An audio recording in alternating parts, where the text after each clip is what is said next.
ओम ब्रह्मा मुरारी त्रिपुरांतरकारी भानु शशि भूमि सुधो बुधश्च गुरुश्च शुक्र शनि राहु केतव सर्वे ग्रह शांतिकरा भवन्तु। नमस्कार, स्वागत है आपका आचार्य वाणी में। मैं आचार्य डॉक्टर विक्रमादित्य आपके साथ हूं और आज का विषय हमारा है मीन राशि। मीन राशि वालों के लिए राहु का प्रभाव, महापरिवर्तन जो होने जा रहा है वो किस प्रकार का रहेगा। देखिए, मीन राशि वालों, आपकी राशि जो है वो बृहस्पति प्रधान राशि है, गुरु प्रधान राशि है। गुरु क्या है? देवता है, देव गुरु हैं। और राहु महाराज पिछले 18 महीनों से आपकी राशि में चल रहे हैं और अभी कुछ दिन चलेंगे और फिर परिवर्तन की तरफ जाएंगे। लेकिन ये परिवर्तन जो है महापरिवर्तन होने वाला है आपकी राशि के दृष्टिकोण से। ऐसे में ये महापरिवर्तन, ये जो है दो धारी तलवार की तरह आपके लिए रहेगा। यदि आप नहीं संभले, चीज़ों को ठीक नहीं किया, तो आपको नेगेटिव ले जाएगा, और आप समझ के अनुसार से कार्य करोगे तो बहुत बढ़िया आपके लिए लाभ का योग बना सकता है। ऐसे में कुछ खास चीज़ें आपको ध्यान रखने की ज़रूरत है। कई बार क्या होता है, गलती से कुछ गलत काम हो जाते हैं, उसकी वजह से कई बार व्यक्ति को भोगना पड़ जाता है। ऐसे में विशेष तौर पर मीन राशि वालों के लिए क्या है कि राहु महाराज इन दिनों बृहस्पति की राशि में चल रहे थे, और बृहस्पति देवतुल्य है, राहु जो है वो एक राक्षस वर्ण के हैं, और वहां वो जो भी कार्य कर रहे हैं दोनों की प्रवृत्ति अलग है, तो द्वंद्वात्मक स्थिति उत्पन्न होती दिखाई दे रही है। और ऐसे में पिछले 18 महीनों में जितना आप परोपकार से दूर होंगे, सत्य काम से दूर होंगे, उतना राहु आपको नेगेटिव काम में फंसाता चला जाएगा, अननेसेसरी जिद में। यानी जो सही मार्ग पर और गलत मार्ग पर जिद जो है, हर चीज में द्वंद्वात्मक स्थिति आपकी राशि के दृष्टिकोण से बनी रही होगी। अब राहु परिवर्तन की तरफ जा रहे हैं, 18 मई 2025 को परिवर्तन की तरफ जाएंगे और वक्र गति से चलते हुए। देखिए, बाकी सारे ग्रह ना सीधी चलते हैं, कभी कभार उल्टे हो जाते हैं, वक्र गति से हो जाते हैं, लेकिन राहु तो है हठधर्मी है, उनको चलना ही उल्टा है। बोलो कोई चले ना चले, मैं तो उल्टा ही चलूंगा इस संसार में। वो पूरी कथा है किस प्रकार से क्या स्थिति बनी, कैसे बनी। बहुत सारे लोग तो राहु को मानते ही नहीं कि राहु ग्रह है ज्योतिष के दृष्टिकोण से। यदि पराशर ज्योतिष को अनुसार से समझने का प्रयास करोगे, सबसे ताकतवर ग्रह है राहु। राहु जिसके साथ भी बैठ जाता है उसके शुभ प्रभाव को नेगेटिव खत्म कर देता है। ग्रहण देखा है ना आपने, सूर्य सबसे ज्यादा ताकतवर ग्रह, और जिसके साथ भी आते हैं उनको अस्त कर देते हैं। लेकिन राहु जब राहु सूर्य के साथ आ जाते हैं तो सूर्य को भी ग्रहण लगा देते हैं, चंद्र को भी ग्रहण लगा देते हैं। यानी जो सब चीजों को रोशनी देते हैं उनको भी छुपा देते हैं, उन पर भी कलंक लगाने का प्रयास कर देते हैं। राहु आपके इस वक्त जहां चल रहे थे पिछले 18 महीनों से, वो था आपके प्रभाव, आपका पर्सनालिटी, आपकी पर्सोना, उन सब पर कहीं ना कहीं कुछ कलंक लगाने का प्रयास राहु करते चले जा रहे थे। अब चले जाएंगे आपके 12वें भाव में। 12वां भाव जो भाव है विशेष तौर पर पनिशमेंट का भाव है, पाप ग्रह है राहु। पाप ग्रह जो है वो पनिशमेंट को समाप्त करने का योग बना सकता है। शनि की राशि में बैठ जा रहे हैं। शनि भी क्या है, राहु के सदृश ही है इस कली काल में, और वहां शनि के सदृश होकर उसी राशि में जाकर अब वो क्या है, दो जो प्रवृत्तियां सेम होती चली जा रही हैं। वो भी दुष्प्रवृत्ति, वो भी दुष्प्रवृत्ति, वो भी राक्षस प्रवृत्ति के हैं राहु भी, और वहां पर उनको उसी प्रकार का चीजें मिलती दिखाई देंगी जिस एनवायरमेंट के वो आती हैं। ऐसे में देखिए, ये तो नहीं कह सकते जीवन शांत होगा। मीन राशि वालों की 7.5 चली रही है, उत्पाती होगा। ऐसे में ये राहु की जो स्थिति है, ये विशेष तौर पर आपके लिए जो स्थिति उत्पन्न करने वाली है, ये बड़ी समझ की चीजों के अनुसार से है। शनि की 7.5 प्लस राहु का 12वें भाव में जाना, 18 महीनों के लिए दिसंबर 2026 तक वहां पदार्पण करना, ये कुछ झगड़े तो अवश्य लगाएगा। ये तो बात समझ लो, झगड़े होने के योग है। अब आपको शांत रहना है, अब आपको शांत रहने का प्रयास करना है, लेकिन साथ साथ आपको नुकसान नहीं होने देंगे राहु। आप यदि कुछ खास बातों का ध्यान रख लें, एक तो खास बात का ध्यान रखने की जरूरत, कुछ खास उपाय हैं, वो भी हम आपको बताएंगे किस प्रकार से करने की जरूरत है। यदि उन उपायों को आप करते चले जाएं तो बहुत सारे नेगेटिव प्रभाव जो राहु के हैं उनको आप ठीक करने का रास्ता बना सकते हैं। ये राहु जो है विशेष तौर पर कई गुप्त जानकारियों को आपके समक्ष लाने का प्रयास करेंगे। कई चीजों की गुप्त जानकारी की तरफ आप आकर्षित होते दिखाई दे रहे हैं। कई लोग अपने सीक्रेट्स आप तक रखने के योग बना सकते हैं। ऐसे में अध्यात्म की तरफ भी आपकी इच्छा जाती दिखाई देगी, अध्यात्म की तरफ, क्योंकि 12वां भाव जो है मोक्ष का भाव भी है। शनि अपने आप में मिस्ट्री है। शनि जो है मिस्ट्री का ग्रह माना जाता है, और वहीं राहु चले गए हैं। राहु तो खुद ही छाया युक्त है, स्वरूप है नहीं कहीं भी, और वो वास्तविक तौर पर धूम्राकार है। धूम्र यानी एक धूम्राकार माना जाता है। केतु तो दिखाई भी दे जाते हैं, राहु तो दिखाई भी नहीं देते। केतु तो धूम्रकेतु के रूप में, पूंछ के रूप में तो दिखते हैं, लेकिन राहु तो वो भी नहीं दिखते हैं। तो यानी एक छाया ग्रह है, ये मति भ्रम उत्पन्न कर सकते हैं। 7.5 में मति भ्रम वाला ग्रह उत्पन्न कर सकते हैं। इसके लिए आपको लगातार उपाय करने की जरूरत है, खास तौर पर ध्यान से रखते हुए कार्य करने की जरूरत है। सेहत से बचाए रखेंगे। ये राहु का एक अच्छा इंपैक्ट ये भी है कि विशेष तौर पर ये बाकी 7.5 जो है वो कष्ट देने की योग बना रही है, लेकिन राहु आपकी आयु की रक्षा करने का योग बना रहा है यहाँ पर। ये अच्छी बात है राहु यहाँ पर विशेष तौर पर, लेकिन 7.5 है वो उठापटक का योग, तो 7.5 का लगातार उपाय करते रहना भैया। राहु का प्रभाव बड़ा विचित्र है यहाँ पर। राहु बड़े जिद्दी वाले ग्रह हैं, वो अपनी चाल में मस्त रहते दिखाई दे रहे हैं, वो किसी चीज को और देखते नहीं है। तो ऐसे में कई बार मति भ्रम उत्पन्न करने के गलत लोग आपके जीवन में आने का रास्ता बना सकते हैं, गलत तरफ आपको ले जाने का रुझान बना सकते हैं। ग्रह इसी प्रकार से जा रहे हैं, तो ऐसे में राहु का उपाय लगातार जरूरत है। राहु का उपाय करने से पहले राहु को समझें कि राहु करता क्या है आपके साथ। जब तक वो समझेंगे नहीं, तब तक राहु का प्रभाव आप समझ नहीं पाएंगे। तो राहु के प्रभाव को आपको समझने की जरूरत है कि राहु किस प्रकार का खेल आपके साथ रचने वाले हैं। वो राहु है क्या स्वयं। कालगणना के अनुसार से हमारे पुराणों इत्यादियों में बहुत सारी कथाएं इंगित की गई हैं। राहु, जैसा हमने आपको बताया, एक बड़ा हठी ग्रह है। आपको इसकी पौराणिक कथा तो समझ में आती होगी, बहुत सारे लोगों को शायद ज्ञान नहीं है, उसके संबंध में समझ लीजिए कि राहु का प्रभाव हठी क्यों है। कहा जाता है संसार के अंदर विशेष तौर पर समय समय पर विभिन्न घटनाएं घटी। एक बार संसार में समस्त कहा जाता है कि देवताओं और दैत्यों ने मिलकर सोचा कि अब संसार में बहुत सारी निधि की समाप्ति हो गई है, बहुत सारे चीज़ें कम हो गई हैं, निधि समाप्त हो गई थी संसार से। महालक्ष्मी जो है वो सागर में विराजमान हो गई थी और पूरे संसार से ऐश्वर्य, समृद्धि इत्यादि धीरे धीरे क्षय हो गई थी।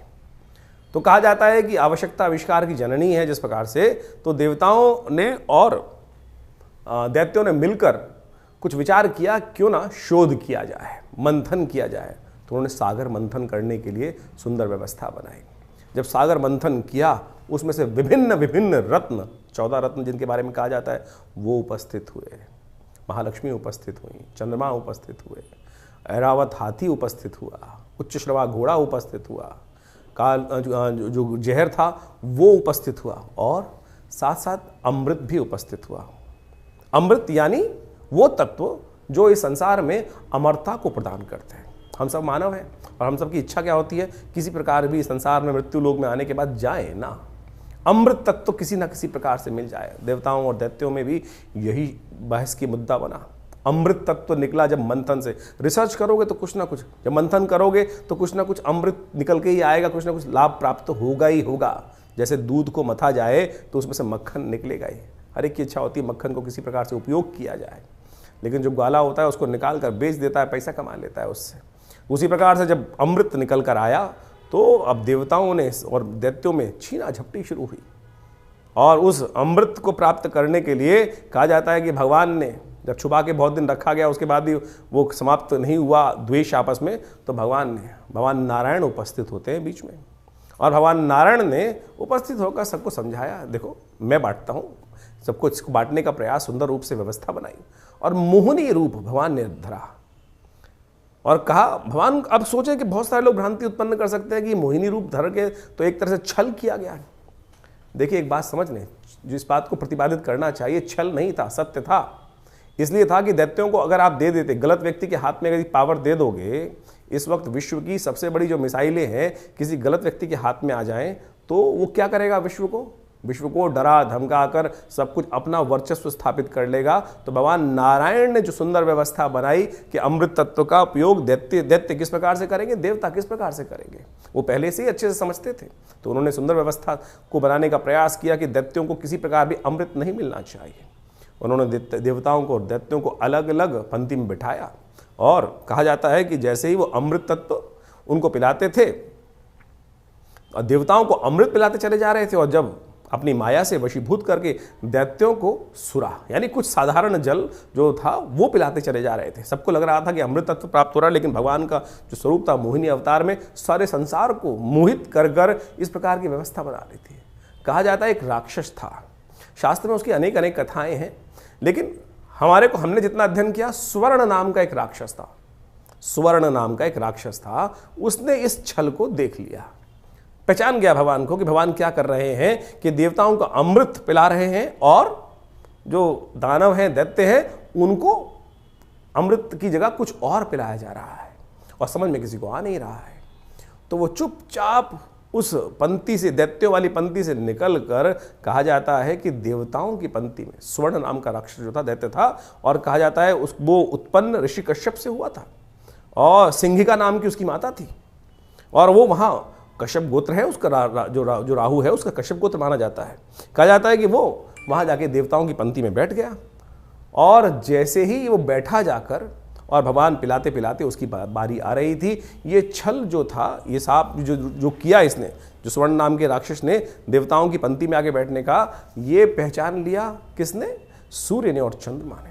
सूर्य और चंद्रमा ने ये सूचना देवराज इंद्र को दी, और देवराज इंद्र ने ये सूचना जैसे ही भगवान को दी कि भगवान आप जिसको अमृत पिलाने जा रहे हैं वो देवता नहीं, राक्षस है, दानव है, स्वर्ण नाम का राक्षस है। तो भगवान ने जैसे ही पान करवा रहे थे भगवान उस देवता स्वरूप में बैठे हुए उस राक्षस को, स्वर्ण को, तो उसने जैसे ही पान किया तो भगवान ने जैसे ही उसको मुंह में जा चुका था उसके अमृत जो था, भगवान ने चक्रधारी भगवान ने चक्र चलाकर उसकी गर्दन काट दी। जो मुख था वो राहु बन गया और जो अधोभाग था वो केतु के रूप में उपस्थित हो गया। तो समझे ये स्वभाव कैसा है।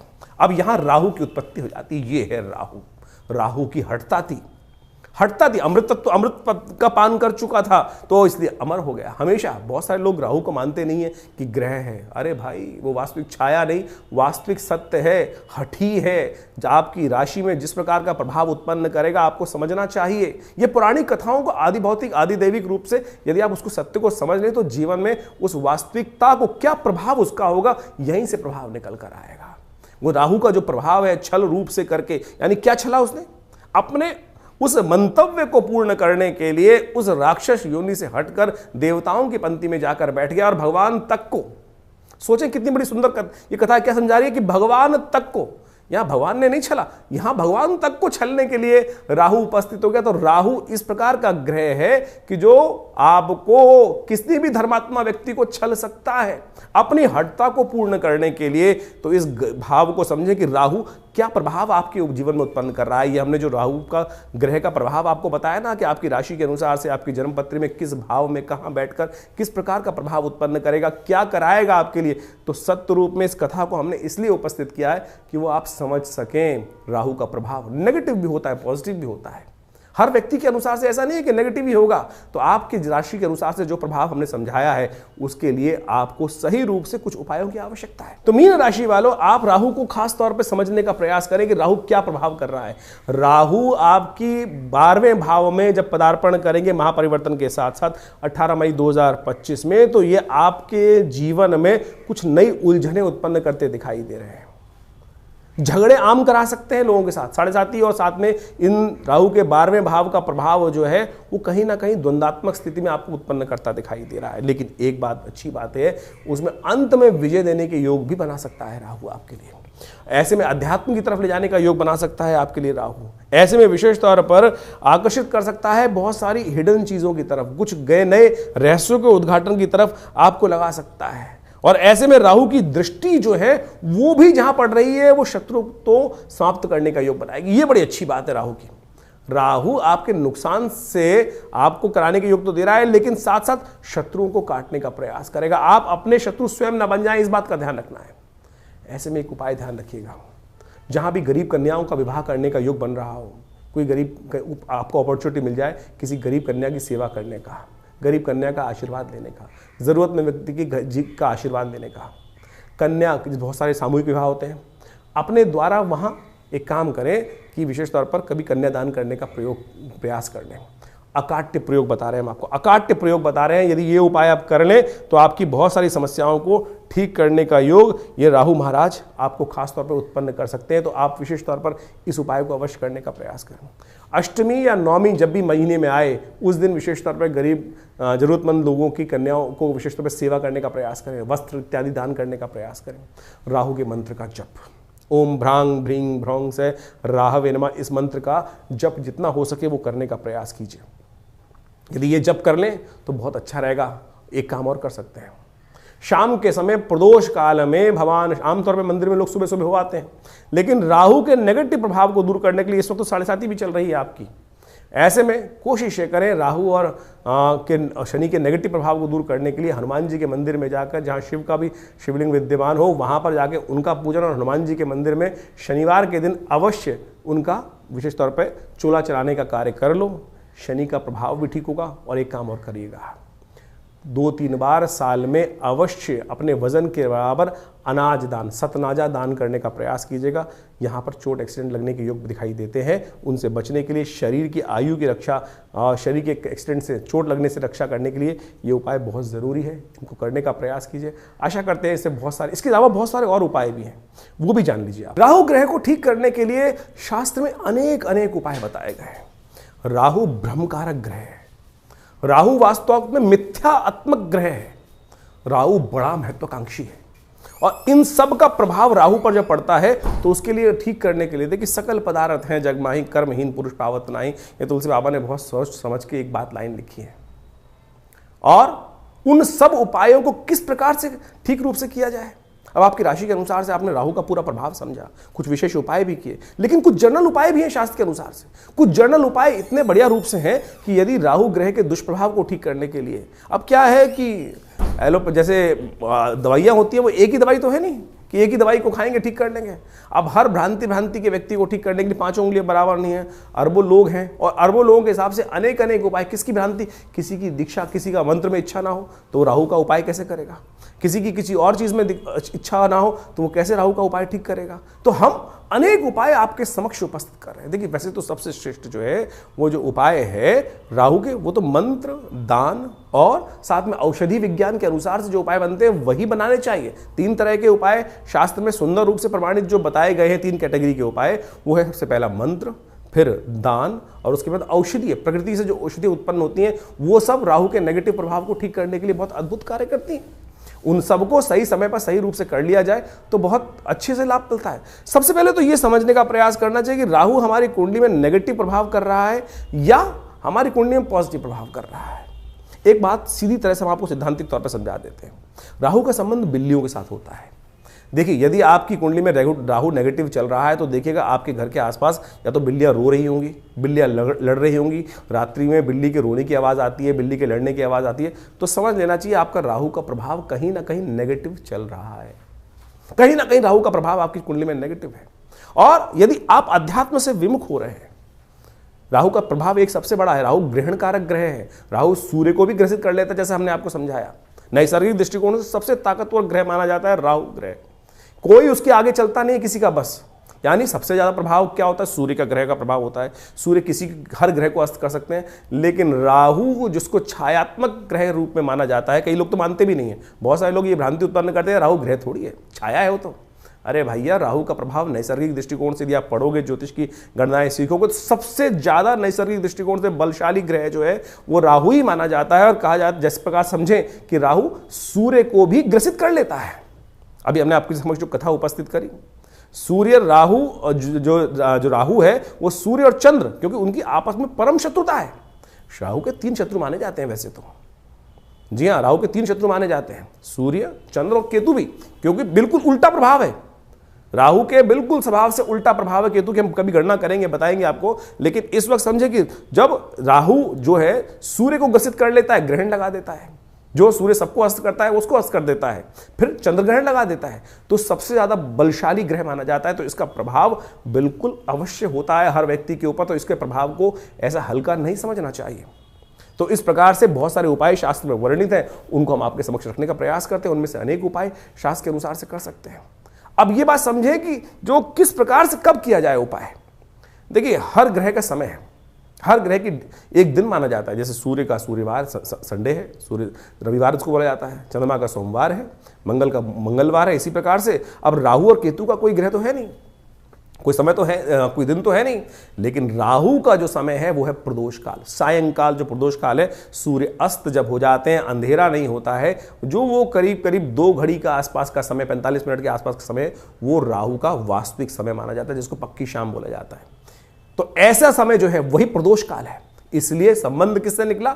शिव के साथ संबंध निकला। प्रदोष काल जो है सबसे श्रेष्ठ माना जाता है शिव के लिए, समस्त दोषों से रहित काल माना जाता है। और ऐसे में शिव के की आराधना, समस्त प्रकार के दोष जो है ना, ग्रहों के प्रभाव जो है वो त्रिपुरारी हर सकते हैं। तुलसी बाबा ने कहा है ना कि जो त्रिपुरारी हैं वही हमारे जो जीवन को शुभ कर सकते हैं, समस्त दोषों को हर सकते हैं। त्रिपुरारी भगवान शंकर जो हैं वही समस्त दोषों को हर सकते हैं। तो भगवान शंकर की समस्त प्रकार की आराधनाएं जो हैं वो राहु के नेगेटिव प्रभाव को दूर करती हैं। तो शाम के समय भगवान शिव का सुंदर रूप से अभिषेक करना, दूध से करना, जल से करना, घी से करना, शहद से करना, ओम नमः शिवाय का जप करना, बिल्वपत्र अर्पित करना, रुद्राभिषेक करना।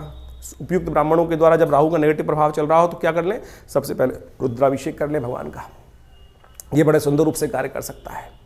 और साथ साथ क्या करें? ओम भ्रांग भ्रींग भ्रौंग, जैसा हमने आपको बताया अभी कुछ देर पहले, ओम भ्रांग भ्रींग भ्रौंग से राहवे नमः, ये राहु का बहुत अच्छा मंत्र है, इसका जप कर लिया कीजिए। एक और राहु का उपाय प्रभाव बताए, राहु का मंत्र जप जो करें रुद्राक्ष की माला से कर सकते हैं, वो कोई दिक्कत नहीं है, लेकिन बड़े शुद्ध रूप से करें। बड़ा सीधा साधा मंत्र है, ओम भ्रांग भ्रींग भ्रौंग से राहवे नमः। एक काम और कर सकते हैं, जो पूजा वाले नारियल होते हैं ना, जब राहु का नेगेटिव प्रभाव किसी प्रकार भी ठीक ना हो रहा हो तो एक काले कपड़े में शनिवार के दिन रात्रि के समय शाम को जब सोएं तो अपने सिराने 4 पूजा वाले नारियल काले कपड़े में लपेट के रख लें और सुबह किसी चलते पानी में उसको प्रवाहित कर दिया करें। ये राहु का बहुत अच्छा नेगेटिव प्रभाव को दूर करने के लिए अद्भुत उपाय है। और साथ साथ एक उपाय और हम बताने का प्रयास करें, मां दुर्गा की सुंदर आराधना भी राहु के नेगेटिव प्रभाव को ठीक करती है। एक बात और समझ लें, किसी प्रकार का तामसिक आहार, किसी प्रकार का गलत भावों में जाना, ये राहु के नेगेटिव प्रभाव को और बढ़ा देगा। राहु किसका प्रतीक है? अभी हमने आपको कथा समझाई, राहु जिद का प्रतीक है। अभी आपके मनोभाव में यदि जिद आ रही है तो यानी वो समझ लीजिए राहु नेगेटिव प्रभाव उत्पन्न कर रहा है। इतना हटी कि जाकर भगवान के उस छल को पहचानने के बाद उस भी अपनी हटता पे अड़ा रहा। देखिए सामने किससे लड़ने जा रहा था? एक साधारण राक्षस भगवान नारायण से लड़ने के लिए उपस्थित हो गया और उनके विमुख जाकर यानी अपनी हटता, अपने मंतव्य को पूर्ण करने के लिए इतना हटी राहु ग्रह है कि जाकर वहां बैठ जाता है। उसको पता था मेरा क्षय होना निश्चित है, लेकिन फिर भी दाव खेल जाता है। तो ऐसा हटी राहु ग्रह है, उसको ठीक करने के लिए गोमेद रत्न बड़ा अच्छा है। 8 रत्ती का गोमेद आप धारण कर सकते हैं, लेकिन शुद्ध रूप से मिल जाए तो। आज की तारीख में तो रत्नों का ऐसा हिसाब किताब हो गया है कि वो लैब में बनाकर लोग बेच देते हैं, फिर वो कल्चर्ड है तो क्या उत्पन्न करेंगे। इसके साथ साथ आप राहु का जो प्रभाव है वो भी उसको ठीक करने के लिए कार्य कर सकते हैं। आप एक काम कर सकते हैं, कोयला लेकर यदि शाम के समय चलते पानी में उसको प्रवाहित कर दीजिए। कभी कभी ये उपाय कर लिया कीजिए। मूली का दान करना भी राहु के लिए बड़ा अच्छा उपाय माना जाता है। एक उपाय और बताया आपको हम, बड़ा सुंदर उपाय है। देखिए राहु जो प्रभाव है ना, वो भ्रम का प्रभाव है। भ्रम छाया कारक ग्रह है। राहु के उपाय को, राहु के नेगेटिव प्रभाव को ठीक करने के लिए काम कर सकते हैं आप नित्य प्रति। देखिए हमने जैसे कहा कि औषधि जो विज्ञान है वो बड़ा सुंदर है। अपने घर में गूगल की धूम्र उपस्थित किया करें। शाम के समय अवश्य काम करें कि एक कोयले का जो या लकड़ी का बना लीजिए कोयला, उसके अंदर हवन इत्यादि की सामग्री डालकर उस जो लकड़ी का कंडा है उसको रख लीजिए। या गोबर का जो विशेष तौर पर जो उपला बनाया जाता है उसमें आग लगाने के बाद उसके ऊपर थोड़ी सी गूगल अष्टगंध के अंदर आती है गूगल, एक पेड़ का गोंद होता है गूगल के पेड़ का, उसको डाल दिया जाए। ये बड़ा सुंदर प्रभाव है। राहु के नेगेटिव प्रभाव को धूम्र उपस्थित कर आप राहु के नेगेटिव प्रभाव को ठीक कर सकते हैं। राहु के विभिन्न कोण हैं। जो नैऋत्य कोण माना जाता है वो राहु का कोण माना जाता है। उस कोण को, घर को साफ रखने का प्रयास करें। गंदगी ना रखें उस कोण को। उस राहु जब नेगेटिव हो रहा होता है, समझ लीजिए उस कोण में घर में नेगेटिव आनी शुरू हो जाती है। उस कोण में कम से कम जूते ना रखें। नैऋत्य कोण में जूते ना रखने का प्रयास करें, गंदा न रखने का प्रयास करें। और तो और समझे, राहु का नेगेटिव प्रभाव जब हो रहा हो, घर के दरवाजे जो है वो क्या होता है, आवाज करने लगते हैं। ची ची ची की आवाज आने लगती है, चिटकनी खराब होने लगती है, तो उनको ठीक रखने का प्रयास करना। ये सब वास्तविक दृष्टिकोण से भी बड़ा सुंदर उपाय है। इनको रखने का प्रयास ठीक करेंगे तो बहुत सुंदर रूप से लाभ प्राप्त होगा। जो आपके घर में राहु क्या है, एक नेगेटिव ग्रह है और धूम्रात्मक ग्रह है। कोशिश ये करें आपके घर में गंदगी नहीं होनी चाहिए। जैसे आपके नहाने की जगह, स्नान करने की जगह है, वहाँ बहुत सारी, कई बार क्या होता है, काई लगी है, कुछ लगी है, घर में बहुत सारी सीलन आई हुई है, तो समझ लीजिए राहु का नेगेटिव प्रभाव आपके जीवन में चल रहा है। उसको तुरंत ठीक करने का प्रयास करें। फटी हुई चप्पल पहन रखी है, ये राहु का नेगेटिव प्रभाव है। और अब क्या होता है कि व्यक्ति चलाए चले जाते, दरिद्रता को पाल के रखते हैं। तो ऐसे में उनको ठीक करने का आपको प्रयास कर लेना चाहिए। यदि इन सब चीज़ों को हमने जो उपाय बताए उनको आप कर लें। राहु का यंत्र अपने आप में बहुत ज़बरदस्त चीज़ है। राहु के मंत्र से करीब करीब 18,000 मंत्र को जप करके ओम भ्रांग भ्रीं भ्रौंग से राहवे नमः, इस मंत्र से सिद्ध करा हुआ राहु का यंत्र आप स्थापित कर सकते हैं। ये 1.5 साल तक बिल्कुल रूप घर में रखें। उसका नेगेटिव प्रभाव यदि सही रूप से जप हुआ है, बहुत सारे लोग तो जप ही नहीं करते हैं, केवल लिया और आज की तारीख में बाजार में जितने मिल रहे हैं राहु के यंत्र के रूप में उपस्थित किया गया, वो केवल आकृति नहीं है। उसको जो जैसे आप मान के चले मूर्ति प्रतिष्ठा की जाती है मंदिर के अंदर, तो मूर्ति को प्रतिष्ठा करने के लिए एक पूरा विज्ञान है, उसके अनुसार से पूजा पाठ कर 10-12 दिन तक उसकी व्यवस्था की जाती है, तब वो प्रतिष्ठित होती है। उसी प्रकार से यंत्र भी प्रतिष्ठा करने की सुंदर व्यवस्था बनाई गई है शास्त्रों के अनुसार से, तब तो वो जागृत हुआ, नहीं तो केवल वो आकृति है, नहीं तो केवल वो कागज का टुकड़ा है या जिस पे भी बना हुआ है उसका टुकड़ा है। यदि सिद्ध राहु के यंत्र को स्थापित कर आप चांदी के पत्रे पर लगा रहे अपने घर के द्वार पर लगवा दें, तो राहु के नेगेटिव प्रभाव को ठीक करने के लिए बहुत सुंदर रूप से कष्ट का निवारण करने का योग बन जाता है। तो ये छोटे छोटे उपाय हम आपको बताने का प्रयास कर रहे हैं। एक काम और कर सकते हैं आप, तांबे के लोटे में जल रखकर रात्रि में रखिए और सुबह सुबह उसको किसी कटीले वृक्ष में डाल दिया करें। ये राहु के नेगेटिव प्रभाव को दूर करने के लिए सबसे अच्छा उपाय माना जाता है। वट वृक्ष का संबंध राहु के साथ भी माना जाता है। वृक्षारोपण, किसी देवस्थल पर जाकर आपके द्वारा कोई वट वृक्ष लगाएं और घर के नैऋत्य कोण की तरफ लगाने का प्रयास करें। घर के नैऋत्य कोण की तरफ यदि आप कोई ऐसा बड़ा विशाल वृक्ष लगाकर दूर, घर से दूर पार्क इत्यादि में नैऋत्य कोण की तरफ चलते हुए लगाएं और उसको नित्य प्रति पोषित करें, तो ये राहु के नेगेटिव प्रभाव को ठीक करने के लिए बहुत अच्छा उपाय कर सकता है। सीधे साधे उपाय जो हमने आपके समक्ष उपस्थित किए हैं, ये करेंगे तो बहुत अच्छा रहेगा। सबसे बढ़िया श्रेष्ठ उपाय भगवान शिव की आराधना, तिलोदक, तिल के जल से तिल मिलाकर उसके द्वारा भगवान का सुंदर अभिषेक, भस्म के द्वारा भगवान का अभिषेक करना, ये समस्त चीज़ों से राहु का नेगेटिव प्रभाव, देखिए इतने उपाय हमने आपको बताए, इनको समझ लीजिए, करेंगे तो बहुत सुंदर रूप से आपके नेगेटिव प्रभाव को ठीक करने के लिए राहु अद्भुत रूप से आपकी सहायता ही करेंगे, लाभ ही देंगे। तो ये आपने राहु का जो प्रभाव है आपकी राशि के अनुसार से समझा, लेकिन जन्मपत्री तो है, पूरे बहुत सारे ग्रहों का योगा योग का प्रभाव है, वो उसको समझना चाहिए। लेकिन एक स्पेसिफिकली ग्रह भी परिवर्तन कर जीवन में वारे न्यारे कर सकता है, इस बात को हमको समझना चाहिए। जन्मपत्री जो है बहुत ही वृहद वर्णन है ज्योतिष का, और उनमें अनेक योग आपकी जन्मपत्री में बने होते हैं, और जिनको विभिन्न शास्त्रों में पाराशर, जयमिन इत्यादि विभिन्न ऋषियों ने, विभिन्न संतों ने समय समय पर ज्योतिष के जो प्रकांड पंडित थे उन्होंने उपस्थित किया है। और उन सब ग्रहों की स्थिति को समझकर, यदि उन ग्रहों की स्थिति को समझें और उनका प्रभाव समझें और उसका प्रभाव हमारे पर किस प्रकार का होने वाला है, हम जिस वक्त जन्म लिए हैं, हमारे जन्मपत्री में जो ग्रहों का प्रभाव है वो किस प्रकार का है, यदि उसको सही समय पर समझ लिया जाए तो आने वाले समय को सही से समझकर जीवन के बहुत सारे कष्टों को दूर कर सकते हैं। कई बार क्या होता है कि जब भाग्य में बहुत कुछ कष्ट लिखा होता है तो हम सही जगह पहुंच नहीं पाते हैं। इसलिए भाग्य को, ज्योतिष विज्ञान जो है, ज्योतिष को विज्ञान कहा जाता है, ज्योतिष को शास्त्रों में जो विज्ञान की बात की गई है, देखिए सोचें कि आज नासा की जो गणना है वही हमारे ज्योतिष शास्त्र की गणनाओं को बिल्कुल मैच करती हैं।